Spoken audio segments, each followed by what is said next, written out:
ازيكم واهلا بيكم في اول حلقة من بودكاست الطريق للنفس.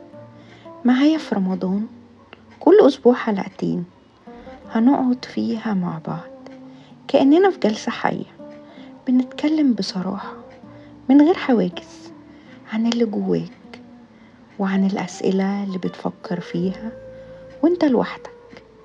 اسمي هبة هندي، لايف كوتش ومدربة توازن نفسي وتطوير ذات.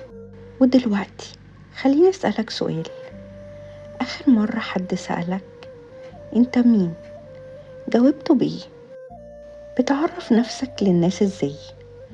بتقول اسمك وشغلك، ولا بتقول انك ابن او بنت فلان او ام فلان او ابو فلان؟ ولا بتوصف نفسك بصفاتك طيب، عصبي، اجتماعي، انطوائي؟ طب سؤال تاني أهم من الأولاني، آخر مرة سألت نفسك السؤال ده مش عشان ترد على حد، لأ، عشان تعرف انت مين أصلا، بعيد عن كل المسميات والأدوار اللي بتلعبها كل يوم. في الحلقة النهاردة هنبدأ أول خطوة في رحلة الطريق للنفس، وهنحاول نفكر مع بعض في سؤال عميق وبسيط في نفس الوقت، انت مين أصلا؟ وازاي أعرف نفسي الحقيقية بعيد عن توقعات الناس؟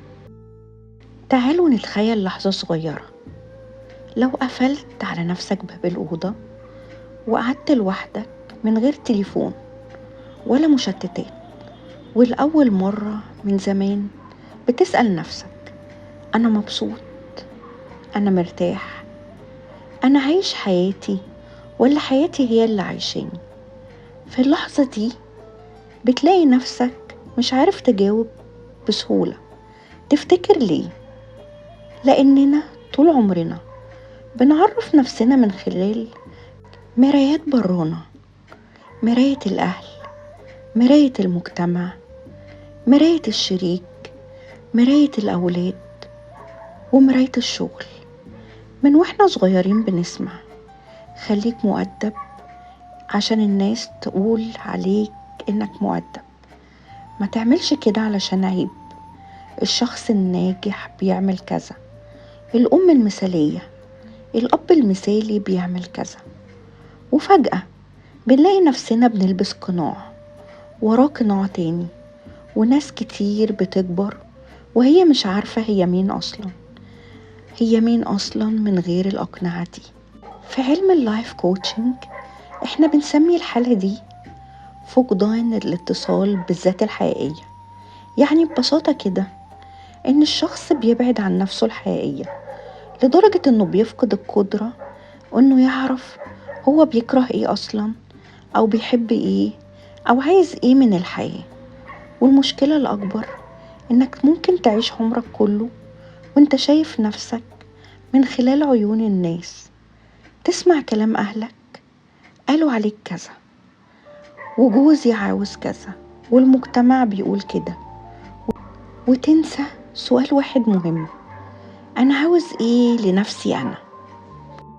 خليني اقولك حاجة ممكن تكون صادمة شوية، كل ما كنت بنت كويسة او ست مثالية او ولد كويس او راجل مثالي قدام الناس، كل ما المسافة بينك وبين نفسك الحقيقية بتكبر، لانك بتتعود انك تظبط نفسك على مزاج الناس وبتنسى صوتك انت.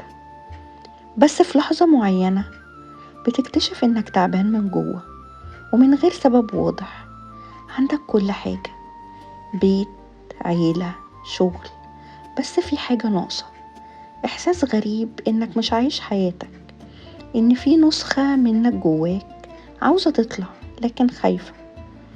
الخوف ده طبيعي، لاننا بنخاف من رد فعل الناس لو شافونا على حقيقتنا. لو قلت لأهلي مش عايزة الشغلانة دي هيزعلوا، ولو قلت لجوزي أو لمراتي محتاج وقت لنفسي هيزعل، هتزعل. لو قررت اختار حاجة لنفسي أنا هتكسف مني. ودي النقطة اللي بيجي عندها دور اللايف كوتش. أنا مش هنا عشان أقولك سيبهم واعمل اللي انت عايزه، لأن احنا مش بنعيش في جزيرة منعزلة، احنا بنعيش في مجتمع وعلاقات. أنا هنا عشان أساعدك توصل للتوازن بين ذاتك الحقيقية اللي جواك والأدوار الاجتماعية اللي بتلعبها. إزاي تحافظ على نفسك من غير ما تخسر اللي حواليك، إزاي تقول لأ بحب، وإزاي تختار نفسك من غير ما تظلم حد. ودلوقتي تيجي نعمل تمرين صغير، ممكن تجيب ورقة وقلم أو حتى تفكر فيه في دماغك. المهم تدي لنفسك مساحة بصدق. التمرين ده اسمه مرايتي. محتاجاك تجيب الورقة وتقسم ورقتك لنصين. النص الأولاني أنا في عيون الناس. اكتب الصفات اللي الناس بتشوفك عليها.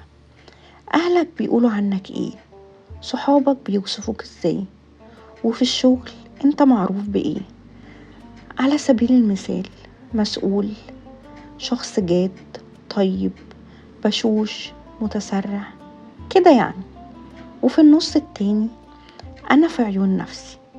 اسأل نفسك السؤال الصعب ده: لو محدش كان هيشوف أو هيحكم عليا أنا مين؟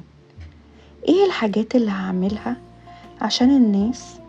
ولو ليا حرية الاختيار ما كنتش هعملها؟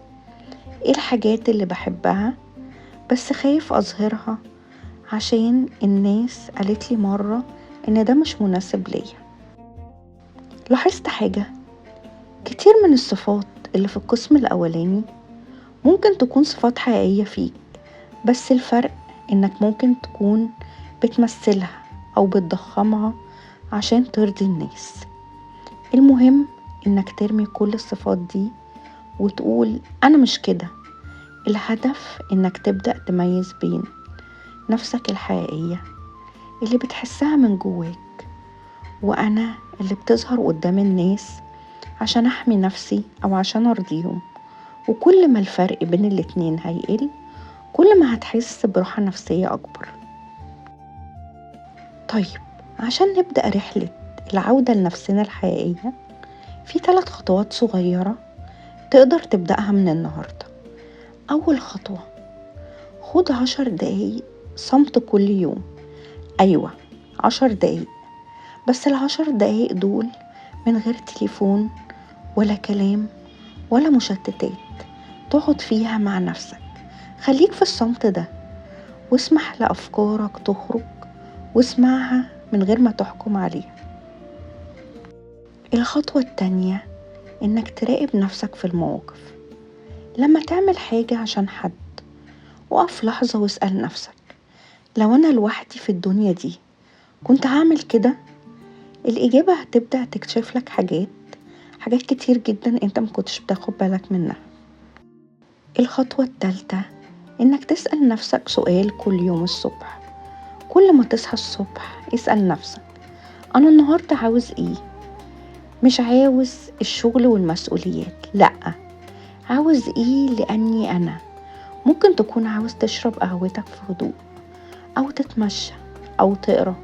المهم إنك تسمع الطلب ده وتنفذه. وفي الآخر حابة أقولك حاجة: رحلة الطريق للنفس مش رحلة سهلة، دي رحلة عمر. لكن أول خطوة فيها إنك تعترف إن في نفس جواك محتاج تتعرف عليها، وإنك تستأذن منها وتبدأ تسمعها. أنا مش هنا عشان أقولك إن كل حاجة هتتغير بين يوم وليلة، لكن أنا هنا عشان أمشي معاك خطوة بخطوة في الطريق ده. الحلقة الجاية هنتكلم عن إيه؟ هنتكلم عن ليه أنا كده، وإزاي أفهم ردود أفعالي وصراعاتي الداخلية. لو عجبك المحتوى اشترك في القناة وفعل الجرس عشان يوصلك كل جديد. واكتبولي في الكومنتات: انت من النوع اللي بتعرف نفسك بسهولة ولا لسه بتستكشف؟ كل سنة وانتم طيبين. معاكم هبة هندي، وكنتم مع أول حلقة من بودكاست الطريق للنفس.